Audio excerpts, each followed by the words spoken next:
Okay, so the service function menu there, let's go into that. It's not touchscreen on the iCarsoft, so just press the enter button. And there's various options here which you're going to get now, depending on the vehicle. You've got electric parking brake, I don't have that, I've got a foot brake. You've got your battery monitoring system. BMWs typically have those, this Mercedes doesn't. Today though, we're going to go into ETC. I thought I'd do a quick video just to show people what this is all about. It's the electronic throttle control. So let's go into Mercedes. These are the different cars that I have. And that's just the software version, so I'm just going to choose the latest one. It updates automatically. And if I go back to the bottom of the list, that's my car there. It's an SL230, and it's the middle one between 2003 2008. And then you choose the relevant model. So for me, it's the 0.467, it's the 3.7, and it's the SL350. And you can get that information on the door card when you open the driver's door typically. So just follow what it says on the screen. So set ignition switch to on, which I have. Press enter. And then set ignition switch to off. Press enter. Default initialization. Press enter. Now it's talking about this is your connection where you plugged in your OBD. Now some of the older Mercedes have a round 38 pin, typically in the engine on the ECU. This is the OBD 16, it's a rectangular, more modern type. Set ignition switch to on, back on again, press enter.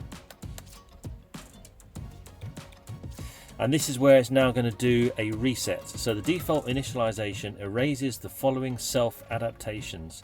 So mixture adaptation, your sensor rotor adaptation, and throttle valve stops.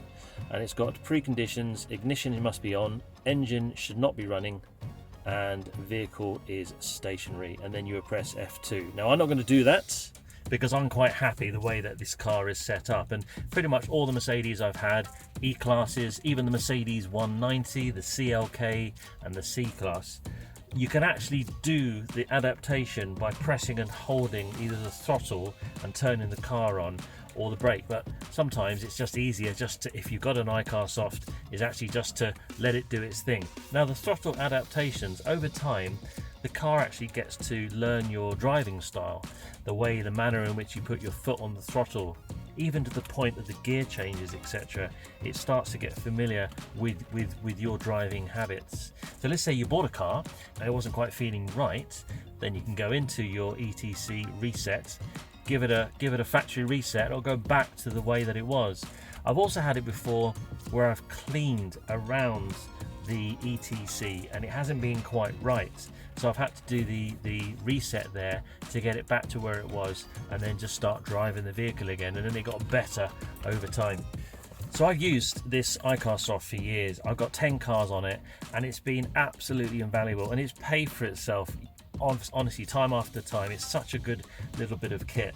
It's simple, it's great if you're just keen and you want to try and learn about maybe how to fix the car yourself, or you just want to know perhaps what the issue is, and then you can take it somewhere and you know that they're not going to be trying to pull the wool over your eyes, because you've found that you've got a fault code that you've already looked into using your iCarsoft. Or you might want to try and fix a problem yourself. Why not? Give it a go. And that's the whole point of my channel, is try and give you guys out there a little bit of confidence and a little bit of know-how to give it a go yourself and try and save you money. Now, iCarsoft is probably the first and my favorite actually diagnostic tool, because it's one of the first ones I ever used.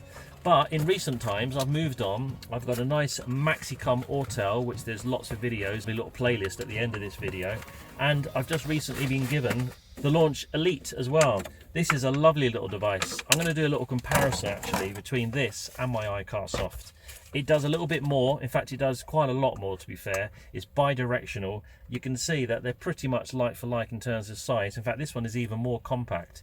It can do an awful lot, and as I said, it's bi-directional. You can actually turn lights on and off by using this. You can open and close the doors. You can actually do some live testing just to try and troubleshoot. So if there's something specific that you're looking for as a comparison between these two, just let me know below and I'll do my very best to answer it for you. Likewise, if you want to find out any more functions and you think about buying one of these iCarsofts, then also let me know and I'll do a little test just for you. Hopefully I've got the car that you've got as well. you can see just if this is the right model that you want to buy. Let's move on, 'cause it's time to move on.